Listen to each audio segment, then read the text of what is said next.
ಜನ್ಮಾದ್ಯಸ್ಯ ಯತೋನ್ವಯಾದಿತರತಶ್ಚಾರ್ಥೇಷ್ವಭಿಜ್ಞಸ್ವರಾಟ್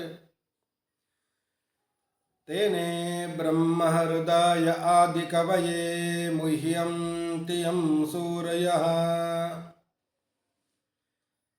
ತೇಜೋ ವಾರಿಮೃದಾಂ ಯಥಾ ವಿನಿಮಯೋ ಯತ್ರ ತ್ರಿಸರ್ಗೋ ಮೃಷಾ ಧಾಮ್ನಾ ಸ್ವೇನ ಸದಾ ನಿರಸ್ತಕುಹಕಂ ಸತ್ಯಂ ಪರಂ ಧೀಮಹಿ. ನಾರಾಯಣಂ ನಮಸ್ಕೃತ್ಯ ನರಂ ಚೈವ ನರೋತ್ತಮಂ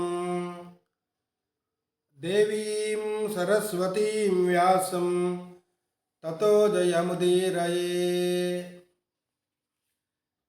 ಗೋವರ್ಧನಧರಂ ವಂದೇ ಗೋಪಾಲಂ ಗೋಪರೂಪಿಣಂ ಗೋಕುಲೋತ್ಸವಮೀಶಾನಂ ಗೋವಿಂದಂ ಗೋಪಿಕಾಪ್ರಿಯಂ.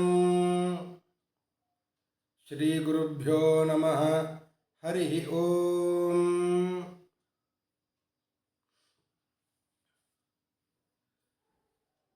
ಕಪಿಲ ನಾಮಕ ಪರಮಾತ್ಮ ತನ್ನ ತಾಯಿಯಾದ ದೇವಹೂತಿಗೆ ಭಗವತ್ ತತ್ವವನ್ನು ಉಪದೇಶ ಮಾಡುತ್ತಾ ಇದ್ದಾನೆ.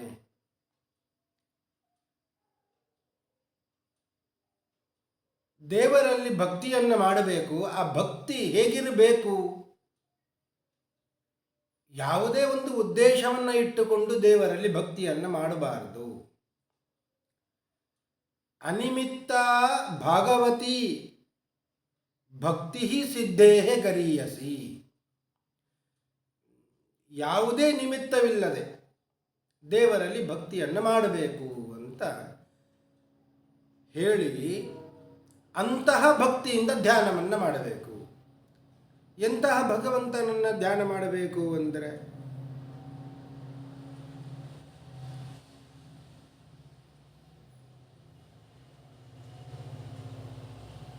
ಸ್ಥಿತಂ ವ್ರದಂತಂ ಆಸೀನಂ ಶಯಾನಂ ವಾ ಗುಹಾಶಯಂ ಪ್ರೇಕ್ಷಣೀಯೇ ಹಿತಂ ಧ್ಯಾಯೇತ್ ಶುದ್ಧ ಭಾವೇನ ಚೇತಸ. ಶುದ್ಧ ಭಾವದಿಂದ ಕೂಡಿದ ಮನಸ್ಸಿನಿಂದ ಧ್ಯಾನ ಮಾಡಬೇಕು. ಅದು ನಿಂತುಕೊಂಡ ರೂಪ, ಕೂತುಕೊಂಡ ರೂಪ, ಮಲಕೊಂಡ ರೂಪ, ಯಾವುದೇ ರೂಪ ಆಗಲಿ ಶುದ್ಧ ಮನಸ್ಸಿನಿಂದ ಧ್ಯಾನ ಮಾಡಬೇಕು. ಅದರಲ್ಲಿ ಕೂಡ ಧ್ಯಾನ ಮಾಡುವಾಗ ಪಾದದಿಂದ ಮುಡಿಯವರೆಗೆ ಧ್ಯಾನ ಮಾಡಬೇಕು. ಮೊದಲಿಗೆ ಭಗವಂತನ ಪಾದಕಮಲವನ್ನು ಧ್ಯಾನಿಸಬೇಕು. ಸಂಚಿಂತಯೇದ್ ಭಗವತಶ್ಚರಣಾರವಿಂದಂ ವಜ್ರಾಂಕುಶಧ್ವಜ ಸರೋರುಹಲಾಂಚನಾಡ್ಯಂ ಉತ್ತುಂಗರಕ್ತವಿಲಸನ್ನಖಚಕ್ರವಾಲ ಜ್ಯೋತ್ಸ್ನಾಭಿರಾಹತಮಹೃದಯಾಂಧಕಾರಂ. ಭಗವಂತನ ಪಾದ, ಆ ಪಾದ ಕಮಲಗಳಲ್ಲಿ ಎಂತಹ ಚಿಹ್ನೆಗಳು! ವಜ್ರಾಂಕುಶ ಧ್ವಜ ಸರೋರುಹ ಲಾಂಛನಾಡ್ಯಂ. ವಜ್ರದ ಚಿಹ್ನೆ ಇದೆ, ಅಂಕುಶದ ಚಿಹ್ನೆ ಇದೆ, ಪತಾಕೆಯ ಚಿಹ್ನೆ ಇದೆ, ಕಮಲದ ಚಿಹ್ನೆ ಇದೆ. ಅಂತಹ ಭಗವಂತನ ಪಾದ ಉಬ್ಬಿಕೊಂಡು ನಸುಗೆಂಪು ಬಣ್ಣದಂತೆ ಇರುವ ಆ ಪಾದಕಮಲಗಳಿಂದ ತಂಪಾದ ಕಿರಣಗಳು, ಅದು ಬೆಳಕಿನ ಕಿರಣಗಳು ಹೊರ ಸೂಸುತ್ತಾ ಇವೆ ಅಂತ. ಅಂತಹ ಕಿರಣಗಳು ಏನು ಮಾಡುತ್ತಾ ಇದೆ ಅಂದರೆ, ಯಾರು ಆ ಪಾದಕಮಲವನ್ನು, ಈ ಚಿಹ್ನೆಗಳನ್ನು ಧ್ಯಾನ ಮಾಡುತ್ತಾರೋ ಅವರ ಹೃದಯಾಂಧಕಾರಂ, ಹೃದಯದಲ್ಲಿ ಮನಸ್ಸಿನಲ್ಲಿ ಇರುವಂತಹ ಕತ್ತಲೆಯನ್ನು ಹೊಡೆದು ಓಡಿಸ್ತಾ ಇದೆ ಅಂತ. ಅಂತಹ ಕಿರಣಗಳು. ಈ ರೀತಿಯಾಗಿ ಪಾದವನ್ನು ಧ್ಯಾನವನ್ನು ಮಾಡಬೇಕು. ಆ ಪಾದ ಎಂತಹ ಪಾದ ಆಗಿದೆ ಅದು! ಯಚ್ಛೌಚ ನಿಸೃತ ಸರಿತ್ ಪ್ರವರೋದಕೇನ ತೀರ್ಥೇನ ಮೂರ್ಧ್ಯಧಿಕೃತೇನ ಶಿವ ಶಿವೋಭೂತ್ ಧ್ಯಾತುರ್ಮನಃ ಶಮಲಶೈಲ ನಿಸೃಷ್ಟವಜ್ರಂ ಧ್ಯಾಯೇಚ್ಚಿರಂ ಭಗವತಶ್ಚರಣಾರವಿಂದಂ. ಆ ಪಾದದಿಂದ ಉತ್ಪತ್ತಿಯಾದದ್ದೇ ನಾವೆಲ್ಲರೂ ಕೂಡ ಪಾಪ ಪರಿಹಾರ ಆಗ್ತದೆ ಅಂತ ತಿಳ್ಕೊಂಡಿರುವಂತಹ ಗಂಗೆ, ತ್ರಿವಿಕ್ರಮ ರೂಪಿಯಾದಂತಹ ಭಗವಂತ ಒಂದು ಪಾದದಿಂದ ಭೂಮಿಯನ್ನು ಅಳತೆ ಮಾಡಿ ಇನ್ನೊಂದು ಪಾದದಿಂದ ಮೇಲಿನ ಎಲ್ಲ ಲೋಕವನ್ನು ಅಳತೆ ಮಾಡಿದಾಗ ಅದು ಆ ಪಾದ ಹೋಗಿ ಬ್ರಹ್ಮಾಂಡದ ಕರ್ಪರಕ್ಕೆ ತಾಗಿದಾಗ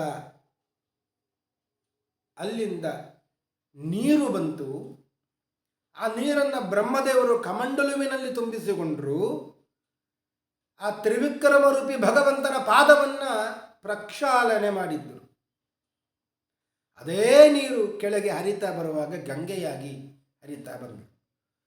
ಗಂಗೆಗೂ ಆ ಶಕ್ತಿ ಬಂತು, ಪಾಪ ಪರಿಹಾರಕ ಶಕ್ತಿ ಬಂತು. ಹೇಗೆ?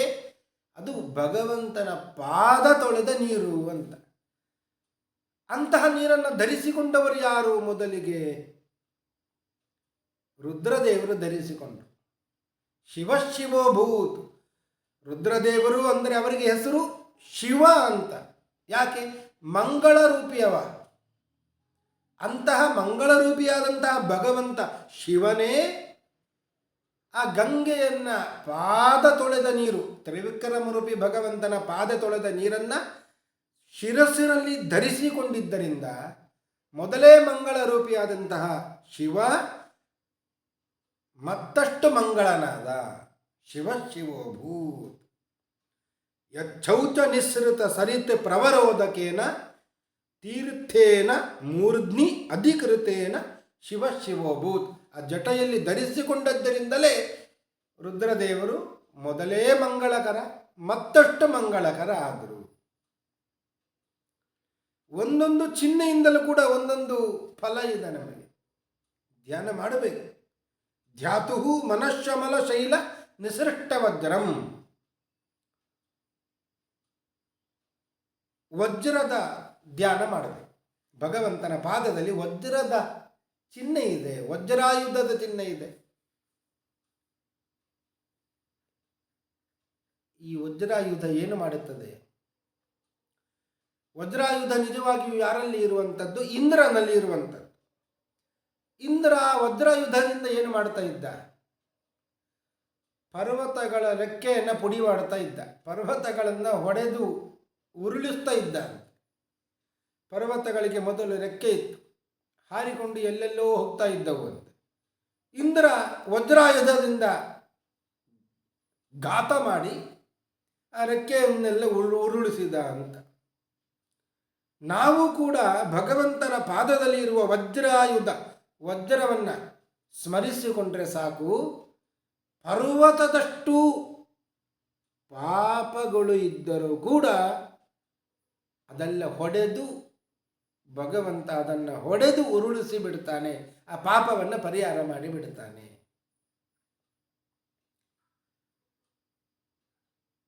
ವಜ್ರಾಂಕುಶ, ಅಂಕುಶ ಇದೆ. ಅಂಕುಶವನ್ನು ಏನು ಮಾಡ್ತಾರೆ?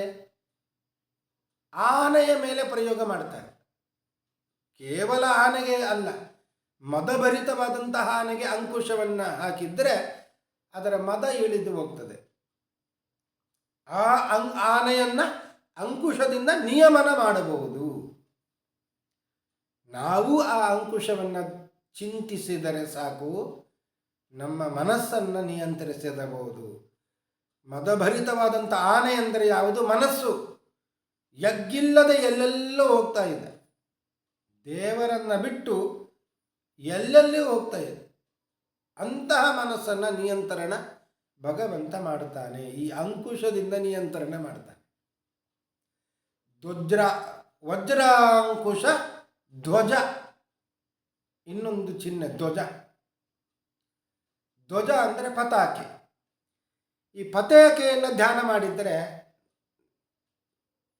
ನಮಗೆಲ್ಲ ಉಚ್ಚರಾಯ ಸ್ಥಿತಿ ಬರ್ತದೆ, ಎತ್ತರಕ್ಕೆ ಬೆಳೀಬಹುದು ನಾವು.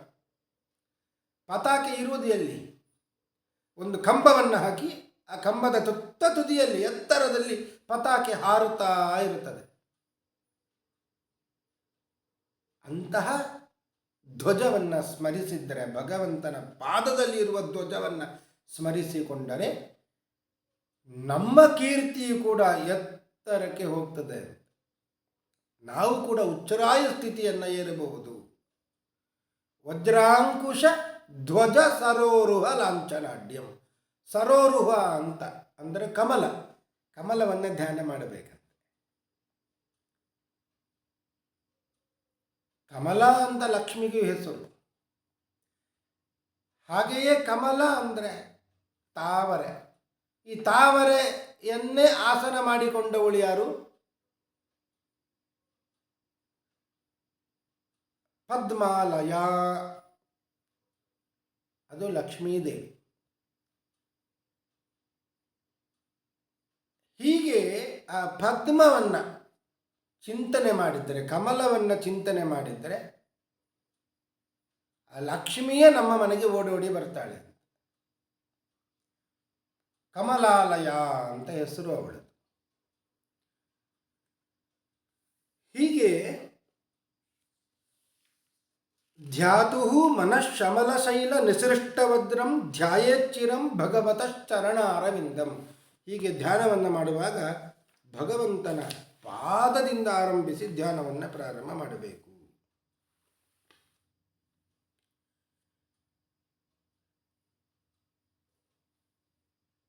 ಭಕ್ತಿಯಿಂದ ಧ್ಯಾನ ಮಾಡಬೇಕು, ಸರಿ. ಅಂತಹ ಭಕ್ತಿ ಬಹಳ ವಿಧವಾಗಿ ಇದೆ ಅಂತ ಹೇಳ್ತಾ ಇದ್ದಾರೆ. ಭಕ್ತಿ ಬಹಳ ವಿಧವಿದೆ. ಸಾತ್ವಿಕ, ರಾಜಸ, ತಾಮಸ ಇದೆಲ್ಲ ಭಕ್ತಿಯ ಸ್ವರೂಪಗಳು. ಸ್ವಭಾವ ಗುಣಮಾರ್ಗೇಣ ಪುಂಸಾಂ ಭಾವೋ ವಿಭಿದ್ಯತೆ. ಅವರವರ ಸ್ವರೂಪ ಯೋಗ್ಯತೆಗೆ ಸರಿಯಾಗಿ ಭಕ್ತಿಯಲ್ಲಿ ಕೂಡ ವಿವಿಧತೆ ಬರ್ತದೆ. ವಿಷಯಾನ್ ಅಭಿಸಂಧಾಯ ಯಶ ಐಶ್ವರ್ಯಮೇವ ಅರ್ಚಾದಾವರ್ಚಯೇದ್ಯೋ ಮಾಂ ಪೃಥಕ್ ಭಾವಃ ಸ ರಾಜಸಃ. ಇದು ರಾಜಸ ಭಕ್ತಿ. ಮೊದಲಿಗೆ ತಾಮಸ ಭಕ್ತಿ ನೋಡೋಣ. ಅಭಿಸಂಧಾಯ ಯೋ ಹಿಂಸಾಂ ದಂಭಂ ಆತ್ಸರ್ಯಮೇವ ಸಂರಂಭಿ ಭಿನ್ನ ದೃಗ್ಭಾವಂ ಮಯಿ ಕುರ್ಯಾತ್ ಸ ತಾಮಸಃ. ತಾಮಸ ಭಕ್ತಿ ಅಂದರೆ ಏನು? ಇನ್ನೊಬ್ಬರಿಗೆ ಹಿಂಸೆ ಮಾಡುವುದು, ಇನ್ನೊಬ್ಬರ ಏಳಿಗೆಯನ್ನು ಕಂಡು ಮತ್ಸರ ಪಡುವುದು. ದೇವರ ನಾನಾ ರೂಪಗಳಿವೆ. ರಾಮ, ಕೃಷ್ಣ, ವ್ಯಾಸ ಎಲ್ಲರೂ ದೇವರ ರೂಪ, ಅವತಾರಗಳು. ಆ ಅವತಾರದಲ್ಲಿ ಭೇದ ಚಿಂತನೆಯನ್ನು ಮಾಡೋದು. ರಾಮ ಅಂದರೆ ಬೇರೆ, ಕೃಷ್ಣ ಅಂದರೆ ಬೇರೆ. ಹೀಗೆ ಏನು ಭಕ್ತಿ ಮಾಡ್ತಾರೆ ಅಲ್ಲ, ಅಂತಹ ಭಕ್ತಿ ಅದು ತಾಮಸ ಭಕ್ತಿ. ಹೀಗೆಲ್ಲ ಮಾಡಿಕೊಂಡು ಭಕ್ತಿಯನ್ನು ಮಾಡಿದರೆ ಅದು ತಾಮಸ ಭಕ್ತಿ ಅಂತ. ಒಳ್ಳೆಯ ಗುಣಗಳು ಸ್ವಲ್ಪವೂ ಇಲ್ಲ. ಮದ, ಮಾತ್ಸರ್ಯ, ಮೋಹ ಇದೇ ಇರುವುದು. ಇದರಿಂದ ಕೂಡಿಕೊಂಡು ಭಕ್ತಿಯನ್ನು ಮಾಡಿದರೆ ಅದು ತಾಮಸ ಭಕ್ತಿ ಅಂತ. ಇನ್ನೊಂದು ರಾಜಸ ಭಕ್ತಿ. ವಿಷಯಾನ್ ಅಭಿಸಂಧಾಯ. ವಿಷಯ ಸುಖಕ್ಕಾಗಿಯೇ, ವಿಷಯ ಪದಾರ್ಥಗಳ ಸುಖಕ್ಕಾಗಿಯೇ, ಅರ್ಥಾತ್ ಐಶ್ವರ್ಯದ ಲಾಭಕ್ಕಾಗಿಯೇ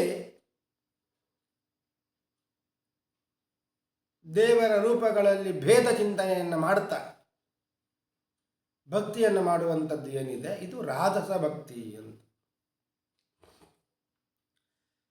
ಕರ್ಮ ನಿರ್ಹಾರ ಮುದ್ದಿಶ್ಯ ಪರಸ್ಮಿನ್ ವಾ ತದರ್ಪಣಂ ಯದೇತ್ ಯಷ್ಟವ್ಯಮಿತಿ ವಾ ಪೃಥಗ್ ಭಾವ ಸ ಸಾತ್ವಿಕ.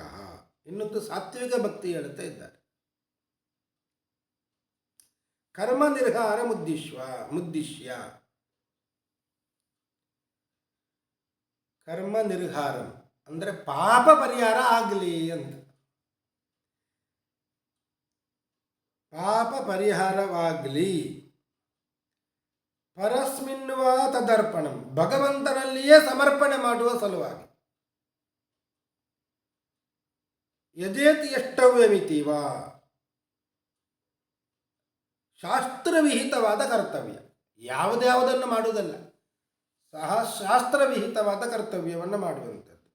ಅಪೃಥಕ್ ಭಾವ ಸ ಸಾತ್ವಿಕ, ಭಗವಂತನ ರೂಪಗಳಲ್ಲಿ ಅಭೇದ ಚಿಂತನೆ ಮಾಡುವಂಥದ್ದು. ರಾಮ ಅಂದರೆ ಅವನೇ ಕೃಷ್ಣ, ಕೃಷ್ಣ ಅಂದರೆ ಅವನೇ ನಾರಾಯಣ. ಏನು ವ್ಯತ್ಯಾಸ ಇಲ್ಲ. ರಾಮನಿಗೂ ಏನು, ಕೃಷ್ಣನಿಗೂ ಏನು, ವ್ಯಾಸರಿಗೂ ಏನು ವ್ಯತ್ಯಾಸ ಇಲ್ಲ, ಎಲ್ಲ ಒಂದೇ ಅಂತ. ಅವತಾರಗಳಲ್ಲಿ ಭೇದ ಚಿಂತನೆಯನ್ನು ಮಾಡಬಾರದು. ಈ ರೀತಿಯಾಗಿ ಪಾಪ ಪರಿಹಾರಕ್ಕಾಗಿಯೇ, ದೇವರಿಗೆ ಸಮರ್ಪಣೆ ಮಾಡುವ ಸಲುವಾಗಿಯೇ ಶಾಸ್ತ್ರವಿಹಿತವಾದ ಕರ್ತವ್ಯವನ್ನು ಏನು ಮಾಡುತ್ತೇವೆ, ಇಂತಹ ಭಕ್ತಿ ಅದು ಸಾತ್ವಿಕವಾದಂತಹ ಭಕ್ತಿ.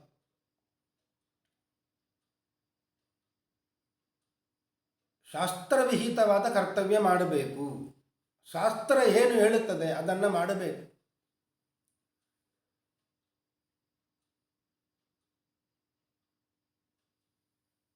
ಅಂತಹ ಭಕ್ತಿ ಅದು ಸಾತ್ವಿಕವಾದಂತಹ ಭಕ್ತಿ. ಹೀಗೆ ಭಕ್ತಿಯಲ್ಲಿ ಬಹಳಷ್ಟು ವಿಧಗಳು ಇವೆ ಅಂತ ತಿಳಿಸಿದ್ರು ಕಪಿಲರೂಪಿ ಭಗವಂತ. ಭಗವಂತನನ್ನು ಎಲ್ಲಿ ಅರ್ಚನೆ ಮಾಡಬೇಕು? ಕೆಲವರು ಪೂಜೆ ಮಾಡ್ತಾರೆ ದೇವರನ್ನ, ಬರೀ ಪ್ರತಿಮೆಯಲ್ಲಿ ಪೂಜೆ ಮಾಡ್ತಾ ಕೊಡ್ತಾರೆ, ಬೇರೆ ಎಲ್ಲಿಯೂ ಪೂಜೆ ಮಾಡುವುದಿಲ್ಲ.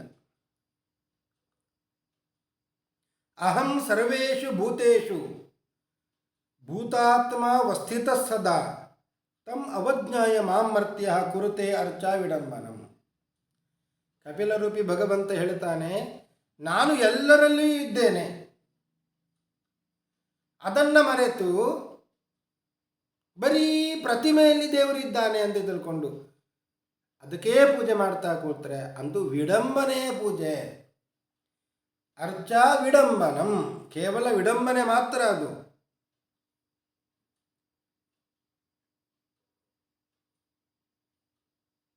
ತಸ್ಯ ಪ್ರಾಣ್ಯುಪಕಾರೇಣ ಪ್ರಿಯತೋ ಭವತಿ ಕೇಶವ. ಎಲ್ಲರಲ್ಲಿಯೂ ದೇವರಿದ್ದಾನೆ, ಇದನ್ನು ತಿಳ್ಕೊಂಡು ದೇವರ ಪೂಜೆ ಮಾಡಬೇಕು. ಪ್ರಾಣಿಗಳ ಸೇವೆ, ಪ್ರಾಣಿಗಳು ಅಂದರೆ ಯಾರಿಗೆಲ್ಲ ಪ್ರಾಣ ಇದೆ ಅವರ ಸೇವೆ. ಮನುಷ್ಯರು, ಪಕ್ಷಿ, ಪ್ರಾಣಿಗಳು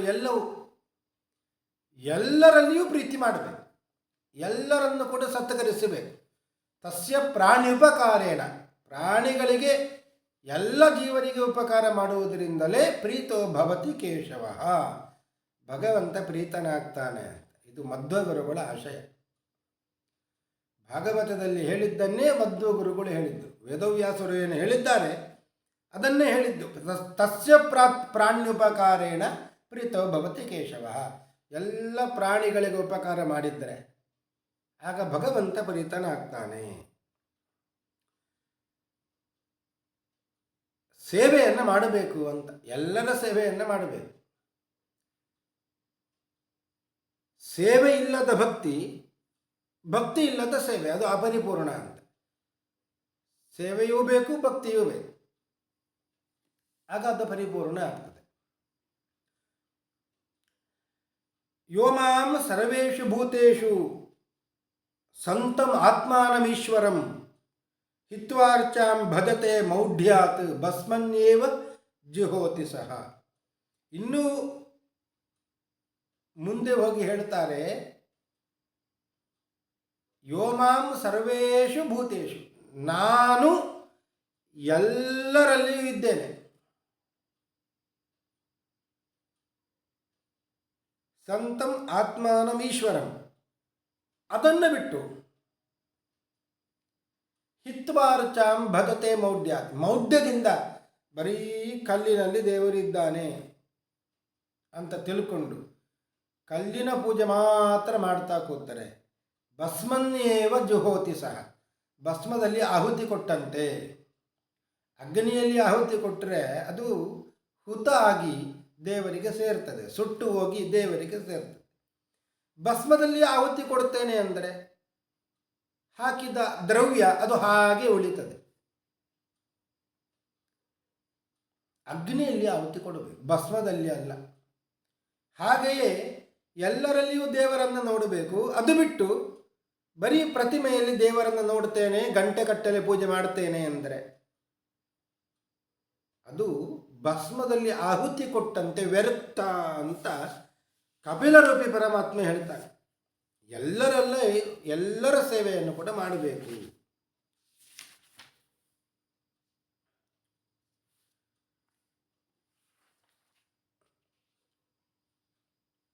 ಹೀಗೆ ಭಕ್ತಿಯಿಂದ ಧ್ಯಾನ ಮಾಡಬೇಕು. ಪರಮಾತ್ಮನಲ್ಲಿ ಭಕ್ತಿಯನ್ನು ಮಾಡಬೇಕು, ಅವನ ಧ್ಯಾನ ಮಾಡಬೇಕು. ಅವನ ಹೊರತು ಇತರೆ ವಸ್ತುಗಳಲ್ಲಿ ವೈರಾಗ್ಯ ತಾಳಬೇಕು. ಬಹಳ ಕಷ್ಟ ವೈರಾಗ್ಯ ಬರೋದು. ಮನುಷ್ಯನಿಗೆ ವೈರಾಗ್ಯ ಬರೋದು ಬಹಳ ಕಷ್ಟ.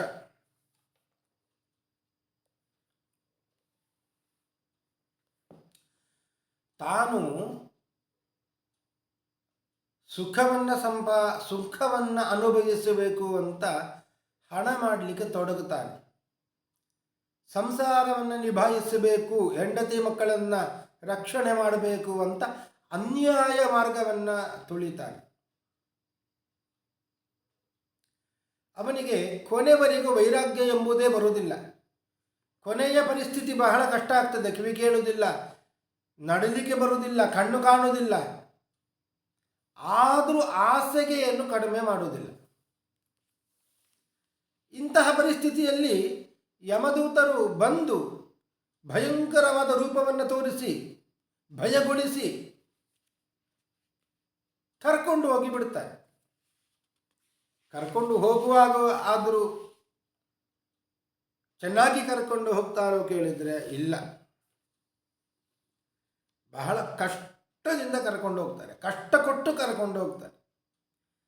ಬಾಯಾರಿಕೆ ಆಗ್ತದೆ, ಬಿಸಿ ಆಗ್ತದೆ, ಚಳಿ ಆಗ್ತದೆ, ಎಲ್ಲವೂ ಆಗ್ತದೆ. ಎಲ್ಲ ನೋವನ್ನು ಕೂಡ ಅನುಭವಿಸಿಕೊಂಡು ಹೋಗಬೇಕು. ನೀರು ಇರುವುದಿಲ್ಲ, ನೆರಳು ಇರುವುದಿಲ್ಲ.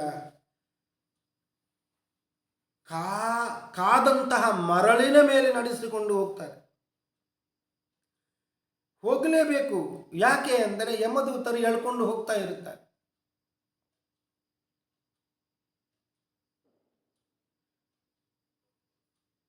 ಶೀಘ್ರವಾಗಿ ಯಮಲೋಕಕ್ಕೆ ಹೋಗಬೇಕು. ಅದು ಕೂಡ ಎಷ್ಟು 2-3 ಮುಹೂರ್ತಗಳಲ್ಲಿ ಹೋಗಬೇಕು. ಅಷ್ಟು ದೂರ. ಎಷ್ಟು ದೂರ ಇದೆ ಅಂದರೆ 99,000 ಯೋಜನ ದೂರ ಇದೆ ಅಂತೆ. ಯೋಜನಾನಾಂ ಸಹಸ್ರಾಣಿ ನವತಿಂ ನವತಾದ್ವನಃ. ಅಷ್ಟು ದೂರ ಹೋಗುವುದು ಎಷ್ಟು ಹೊತ್ತಲ್ಲಿ ಅಂದರೆ ತ್ರಿಭಿರ್ಮುಹೂರ್ತೈ ದ್ವಾಭ್ಯಾಂ ವಾ.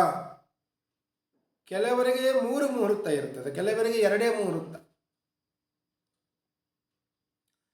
1 ಮುಹೂರ್ತ ಅಂದರೆ 48 ನಿಮಿಷ, 2 ಮುಹೂರ್ತ ಅಂದರೆ 48 ಕೂಡಿಸು 48 96 ನಿಮಿಷ, 36 1 ಗಂಟೆ 36 ನಿಮಿಷ. ಇನ್ನು ಕೆಲವರಿಗೆ ಸ್ವಲ್ಪ ಇನ್ನೂ 48 ನಿಮಿಷ ಇರುತ್ತದೆ. ಅಂತೂ 2 ಮುಹೂರ್ತ ಅಥವಾ 3 ಮುಹೂರ್ತದಲ್ಲಿ 99,000 ಯೋಜನ ದೂರ ಹೋಗಬೇಕು. ಅಷ್ಟು ವೇಗವಾಗಿ, ಅಷ್ಟು ದೂರ ಹೋಗಬೇಕು ಅಂದರೆ ಎಷ್ಟು ವೇಗವಾಗಿ ಕರ್ಕೊಂಡು ಹೋಗ್ತಾರೆ. ದಾರಿಯಲ್ಲಿ ಹೋಗುವಾಗ ಬೇರೆ ಬೇರೆ ಯಾತನೆಗಳು ಅದೂ ಆಗ್ತದೆ ಅಲ್ಲಿ. ಈ ರೀತಿಯಾಗಿ ಹೋಗಿ ಅಲ್ಲಿ ಪಾಪಕ್ಕೆ ಸರಿಯಾಗಿ ಶಿಕ್ಷೆಗಳು ಇದೆಲ್ಲ ಅನುಭವಿಸಿ ಮತ್ತೆ ಪುನಃ ಹುಟ್ಟಬೇಕಾಗ್ತದೆ. ಪುಣ್ಯಕ್ಕೆ ಸರಿಯಾಗಿ ಸ್ವರ್ಗ, ಪಾಪಕ್ಕೆ ಸರಿಯಾಗಿ ನರಕ. ಈ ಯಾತನೆಯನ್ನೆಲ್ಲ ಅನುಭವಿಸಿ ಮತ್ತೆ ಆ ಜೀವಿ ಹುಟ್ಟಬೇಕು, ಮನುಷ್ಯನಾಗಿ ಹುಟ್ಟಬೇಕು ಅಂತ ಬರ್ತಾನೆ. ಅದಕ್ಕಿಂತ ಮುಂಚೆ ನಾಯಿ, ನರಿ, ಹುಲಿ, ಕರಡಿ ಎಲ್ಲ ಪ್ರಾಣಿಯಾಗಿ ಹುಟ್ಟುತ್ತಾನೆ.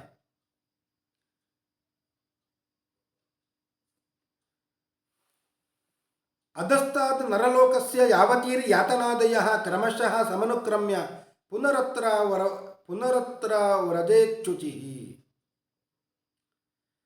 ನಾಯಿ, ನರಿಗಳೇ ಮುಂತಾದ ಯೋನಿಯಲ್ಲಿ ಹುಟ್ಟಿ ಮತ್ತೆ ಕೊನೆಗೆ ಬಹಳ ಪುಣ್ಯ ವಿಶೇಷದಿಂದ ಮನುಷ್ಯನಾಗಿ ಹುಟ್ಟುತ್ತಾನೆ. ಆದ್ದರಿಂದ ಬದುಕಿರುವಾಗ ಸುಖ ಅಂತ ಏನೂ ಇಲ್ಲವೇ ಇಲ್ಲ, ಕ್ಷಣಿಕ ಸುಖ ಅಷ್ಟೇ. ಇವತ್ತು ಸ್ವಲ್ಪ ಸಂಪಾದನೆ ಆಯಿತು, ಅದರಿಂದ ಖುಷಿಪಟ್ಟೆ, ಯಾವಾಗ ಕ್ಷಣದಲ್ಲಿ ಖುಷಿಪಟ್ಟೆ ಅಷ್ಟೇ, ಮತ್ತೆ ದುಃಖ. ಬದುಕಿರುವಾಗಲೂ ಸುಖ ಇಲ್ಲ, ಸತ್ತ ಮೇಲೆ ಆ ಯಮದೂತರು ಎಳ್ಕೊಂಡು ಹೋಗಾಗಲೂ ಸುಖ ಇಲ್ಲ. ಮತ್ತೆ ಯಾವ್ಯಾವುದೋ ಜನ್ಮ, ಏನೋ ಪುಣ್ಯ ವಿಶೇಷದಿಂದ ಮತ್ತೆ ಮಾನವ ಜನ್ಮ. ಸರಿ, ಮಾನವ ಜನ್ಮ ಬರುವಾಗ ಸುಖ ಇದೆಯೋ ಕೇಳಿದರೆ ಅದು ಇಲ್ಲ ಅಂತ. ಆ ಜೀವಿ ಮೋಡದ ಮೂಲಕ ಸಸ್ಯಕ್ಕೆ ಬಂದು, ಸಸ್ಯಗಳ ಭೂಮಿಗೆ ಬಿದ್ದು, ಭೂಮಿಯ ಮೂಲಕ ಸಸ್ಯಕ್ಕೆ ಬಂದು, ಸಸ್ಯದ ಮೂಲಕ ಧಾನ್ಯಕ್ಕೆ ಬಂದು, ಧಾನ್ಯದ ಮೂಲಕ ಸಶಕ್ತ ಪುರುಷನಲ್ಲಿ ಸೇರಿ, ಆ ಪುರುಷನಿಂದ ಸ್ತ್ರೀಯ ದೇಹವನ್ನು ಪ್ರವೇಶ ಮಾಡ್ತಾರೆ.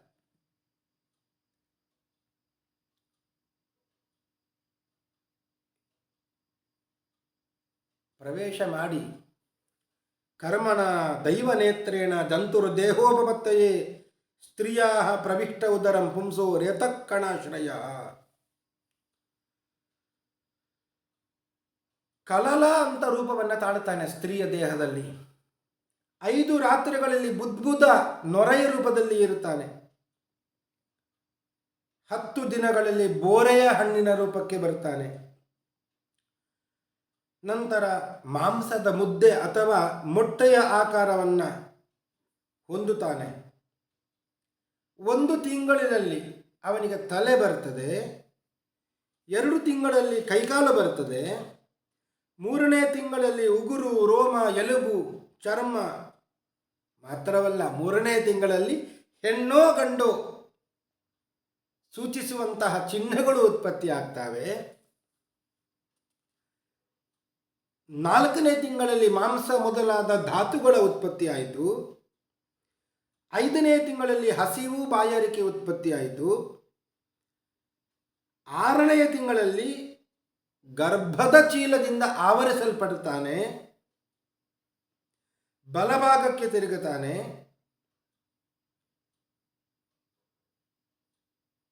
ತಾಯಿಯು ತಿಂದಂತಹ ಅನ್ನ ನೀರು ಎಲ್ಲ ಅವರು ಕೂಡ ಸ್ವೀಕರಿಸ್ತಾನೆ ತನ್ನ ನಾಭಿಯ ಮೂಲಕ.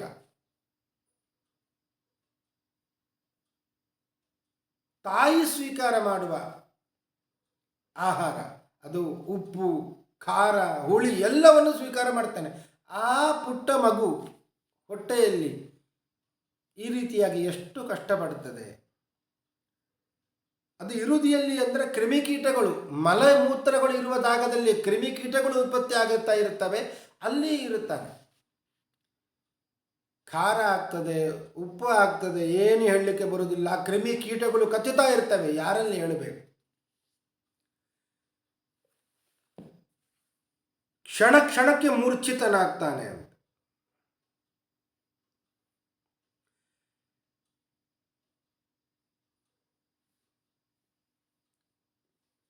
ಪಂಜರದಲ್ಲಿ ಸೆರೆ ಸಿಕ್ಕಿದಂಥ ಹಕ್ಕಿ ಹೇಗೆ ಪರಾಧೀನವಾಗಿ ಅಂಗಾಂಗಗಳನ್ನು ಅಲುಗಾಡಿಸಲಿಕ್ಕೆ ಸ್ವಲ್ಪ ಕಷ್ಟಪಡ್ತದೋ, ಅಸಮರ್ಥವಾಗ್ತದೋ, ಅದೇ ರೀತಿಯಾಗಿ ಈ ಜೀವಿಯು ಕೂಡ ತಾಯಿಯ ಹೊಟ್ಟೆಯಲ್ಲಿ ಬಹಳ ಕಷ್ಟಪಡ್ತಾನೆ.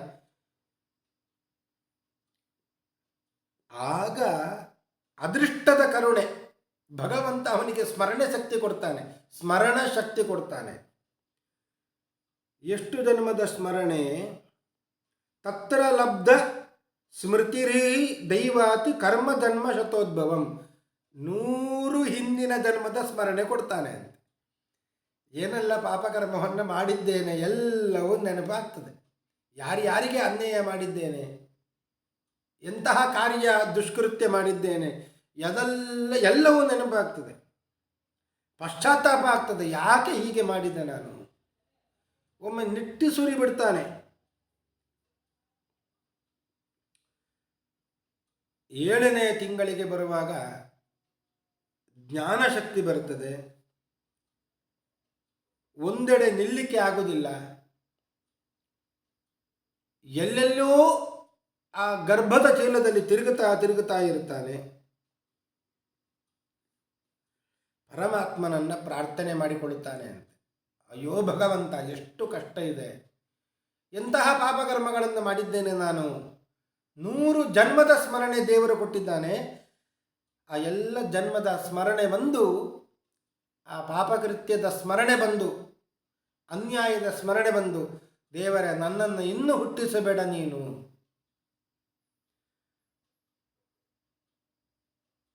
ನನಗೆ ಮೋಕ್ಷವನ್ನೇ ಕೊಡು ಅಂತ ಪ್ರಾರ್ಥನೆ ಮಾಡುತ್ತದೆ ಅಂತೆ.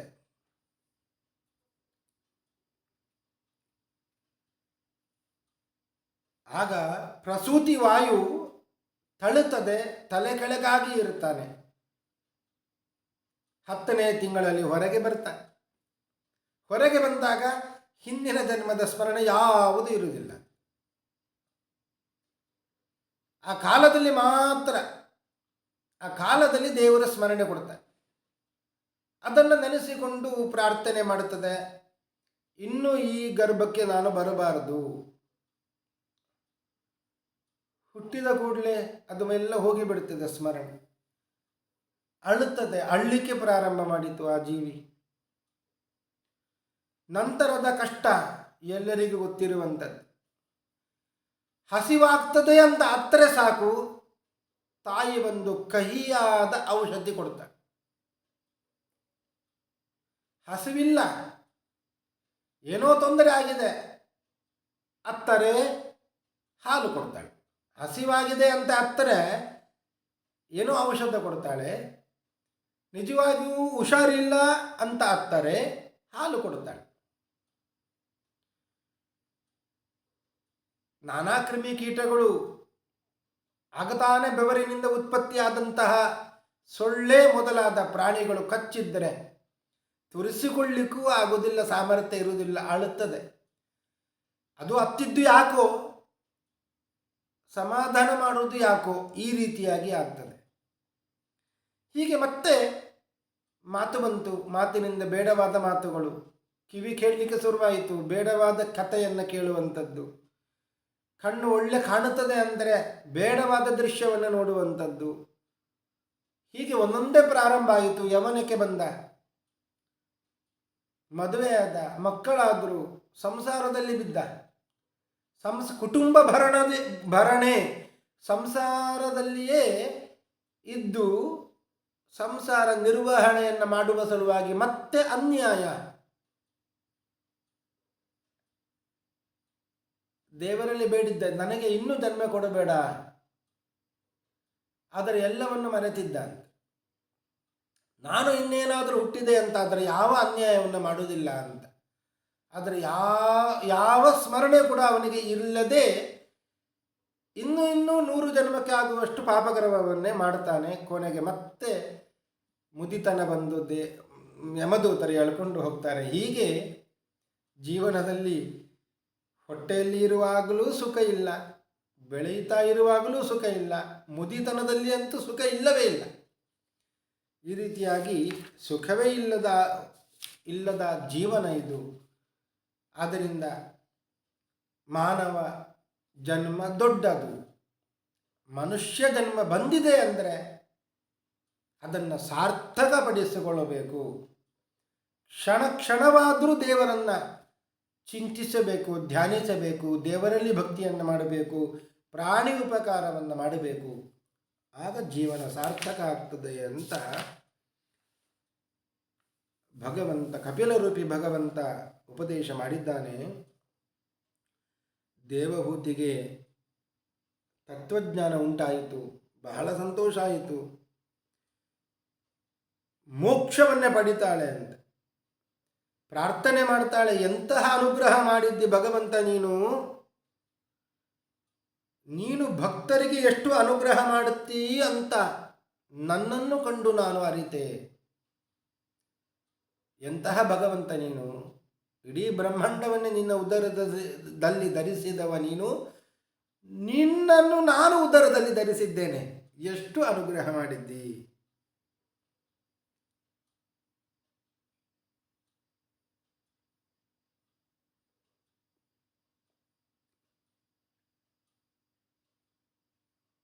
ನಾನೇ ಧನ್ಯನಾಗಿದ್ದೇನೆ ಅಂತ ಆ ದೇವಹೂತಿ ಕಪಿಲರೂಪಿ ಭಗವಂತನಲ್ಲಿ ಕೊನೆಗೆ ಪ್ರಾರ್ಥನೆ ಮಾಡುತ್ತಾಳೆ.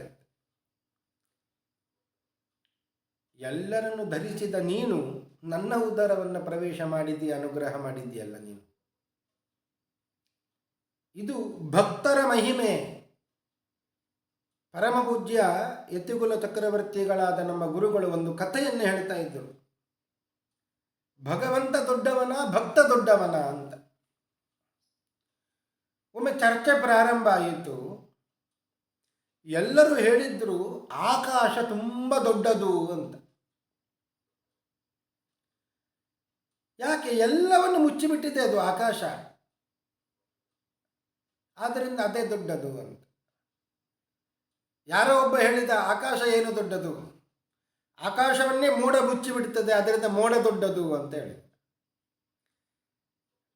ಇನ್ನೊಬ್ಬ ಬಂದ, ಮೋಡ ಏನು ದೊಡ್ಡದು, ಆ ಮೋಡವನ್ನು ಗಾಳಿ ಬಂದರೆ ಎಲ್ಲ ಚದುರಿಸಿ ಬಿಡ್ತದೆ, ಎಲ್ಲಿ ಇದ್ದ ಮೋಡ ಎಲ್ಲಿಗೋ ಹೋಗಿ ಬಿಡ್ತದೆ ಗಾಳಿಯಿಂದ, ಅದರಿಂದಲೇ ಗಾಳಿ ದೊಡ್ಡದು. ಇನ್ನೊಬ್ಬ ಎದ್ದು ನಿಂತು ಹೇಳಿದ ಅಂತೆ, ಏನು ಗಾಳಿ ದೊಡ್ಡದು? ಪರ್ವತದ ಮುಂದೆ ಏನು ಗಾಳಿಯ ಆಟ ನಡೀತದೆ? ಎಷ್ಟೇ ಜೋರು ಗಾಳಿ ಬರಲಿ ಪರ್ವತ ಅಡ್ಡ ಬೀಳುತ್ತದ? ಬೀಳುವುದಿಲ್ಲ, ಪರ್ವತವೇ ದೊಡ್ಡದು. ಯಾರೋ ಇನ್ನೊಬ್ಬ ಹೇಳಿದ, ಪರ್ವತ ದೊಡ್ಡದು ಅಂತ ಹೇಳ್ತೀಯಲ್ಲ, ಅಂತಹ ದೊಡ್ಡ ಪರ್ವತ ಇರುವುದಿಯಲ್ಲಿ? ಅದು ಭೂಮಿಯ ಮೇಲೆ.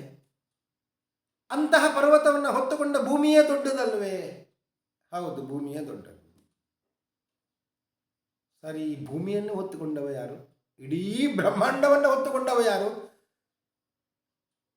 ತನ್ನ ಉದರದಲ್ಲಿ ಹೊತ್ತುಕೊಂಡಿದ್ದಾನಲ್ಲ ಭಗವಂತ, ಅವನೇ ದೊಡ್ಡವ ಅಂತ. ಕೊನೆಗೆ ಬಂತು ಭಗವಂತನೇ ದೊಡ್ಡವ ಅಂತ. ದೇವರೇ ಬಂದರು ಅಂತೆ ಆ ಚರ್ಚೆ ನಡೆಯುವಲ್ಲಿ. ದೇವರು ಹೇಳಿದ್ರು, ನಾನು ಕೂಡ ದೊಡ್ಡವನಲ್ಲಪ್ಪ. ಇಡೀ ಬ್ರಹ್ಮಾಂಡವನ್ನ ತನ್ನ ಉದರದಲ್ಲಿ ಧರಿಸಿಕೊಂಡ ನನ್ನನ್ನೇ ನನ್ನ ಭಕ್ತರು ತಮ್ಮ ಹೃದಯ ಕಮಲದಲ್ಲಿ ಧರಿಸಿಕೊಂಡಿದ್ದಾನಲ್ಲ. ಆದ್ದರಿಂದ ಭಕ್ತರೇ ದೊಡ್ಡವರು, ಭಕ್ತನೇ ದೊಡ್ಡವ ಅಂತ ದೇವರು ಹೇಳಿದ್ದಾನೆ. ಅದರಿಂದಲೇ ದೇವರೇ ಹೇಳ್ತಾನೆ ಭಕ್ತನೇ ದೊಡ್ಡವ ಅಂತ. ಭಕ್ತರಿಗಾಗಿ ದೇವರು ಏನು ಬೇಕಾದರೂ ಮಾಡ್ತಾನೆ. ಯಾಕೆ ಅಂದರೆ ನಿರ್ಮಲ ಹೃದಯದಲ್ಲಿ ಭಗವಂತನನ್ನು ಭಕ್ತರು ಧರಿಸಿರುತ್ತಾರೆ. ದೇವಹೂತಿ ಹೇಳುತ್ತಾಳೆ, ನಿನ್ನನ್ನು ನಾನು ಧರಿಸಿದ್ದೇನಲ್ಲ, ನನ್ನ ಹೊಟ್ಟೆಯಲ್ಲಿ ಬಂದು ನನಗೆ ಅನುಗ್ರಹ ಮಾಡಿದ್ದೆಲ್ಲ, ಎಂತಹ ಭಕ್ತರ ಮೇಲೆ ಕರುಣೆ ನಿನಗೆ. ನೀನು ಎಂತಹವನು ಅಂದರೆ, ಸತ್ವಂ ಭೃತೋ ಮೇ ಜಠರೇಣ ನಾಥ ಕಥಂ ನು ಯಸ್ಯೋದರ ಏತದಾಸೀತ್. ವಿಶ್ವಂ ಯುಗಾಂತೆ ವಟಪತ್ರ ಏಕಃ ಶೇತೆ ಸ್ಮ ಮಾಯಾ ಶಿಶುರಂಗ್ರಿಪಾನ ಪಾನ.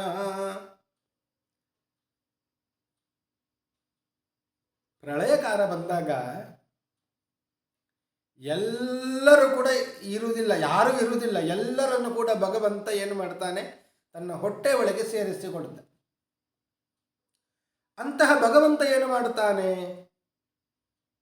ನಮ್ಮನ್ನೆಲ್ಲ ಹೊಟ್ಟೆಯಲ್ಲಿ ಇಟ್ಟುಕೊಂಡು ಅವ ಮಾತ್ರ ಒಂದು ಆಲದ ಎಲೆಯ ಮೇಲೆ ಮಲಗಿಕೊಂಡು ಶಿಶು ಅಂಗ್ರಿಪಾನ ಮಾಯಾ ಶಿಶು ಅಂಗ್ರಿಪಾನ ಶೇತೆಯಸ್ಮ, ಚೆನ್ನಾಗಿ ಮಲಗಿರ್ತಾನೆ ಅಂತೆ. ಹೇಗೆ ಮಲಗಿದ್ದಾನೆ ಅಂದರೆ ಅಂಗ್ರಿಪಾನ, ತನ್ನ ಕಾಲಿನ ಹೆಬ್ಬರಳನ್ನು ಬಾಯಿಯಲ್ಲಿ ಇಟ್ಟುಕೊಂಡು ಚೀಪುತ್ತಾ ಮಲಗಿದ್ದಾನೆ. ಅಂತಹ ಭಗವಂತ ನನ್ನ ಹೊಟ್ಟೆಯಲ್ಲಿ ಬಂದಿಯಲ್ಲ ನೀನು, ನಾನೇ ಧನ್ಯ, ನಿನ್ನ ಕರುಣೆಯಂತಹದ್ದು ಅಂತ ದೇವಹೂತಿ ದೇವರನ್ನ ಕಪಿಲರೂಪಿ ಭಗವಂತನನ್ನು ಕೊಂಡಾಡುತ್ತಾಳೆ, ಕೊನೆಗೆ ಮೋಕ್ಷಕ್ಕೆ ಹೋಗ್ತಾಳೆ. ಎಂತಹ ಕಥೆ ಇದು! ಕಪಿಲ ದೇವಹೂತಿಯ ಸಂವಾದ ರೂಪದ ಕತೆ. ಯಾರು ಕೇಳ್ತಾರೋ ಅವರಿಗೂ ದೇವರು ಅನುಗ್ರಹ ಮಾಡ್ತಾರೆ. ಯೈದಮನುಶೃಣೋತಿಯೋಭಿದತ್ತೇ ಕಪಿಲ ಮುನೇರ್ಮತಮಾತ್ಮಯೋಗ ಗುಹ್ಯಂ ಭಗವತಿ ಕೃತಧೀಹಿ ಸುಪರ್ಣಕೇತೌ ಉಪಲಭತೆ ಭಗವತ್ ಪದಾರವಿಂದಂ. ಕಪಿಲರೂಪಿ ಭಗವಂತ ಏನು ದೇವಹೂತಿಗೆ ಉಪದೇಶ ಮಾಡಿದ್ದಾನೋ, ಈ ಉಪದೇಶವನ್ನು ಯಾರು ಕೇಳುತ್ತಾರೋ ಅವರೂ ಕೂಡ ಭಗವಂತನ ಚರಣಾರವಿಂದಗಳನ್ನು ಹೊಂದುತ್ತಾನೆ. ಇದು ದೇವರು ಕೊಟ್ಟ ಮಾತು ಅಂತ ಹೇಳುತ್ತಾ ಇವತ್ತಿನ ಉಪನ್ಯಾಸವನ್ನು ಮುಗಿಸ್ತಾ ಇದ್ದೇನೆ. ಶ್ರೀ ಕೃಷ್ಣಾರ್ಪಣಮಸ್ತು. ಹರಯೇ ನಮಃ.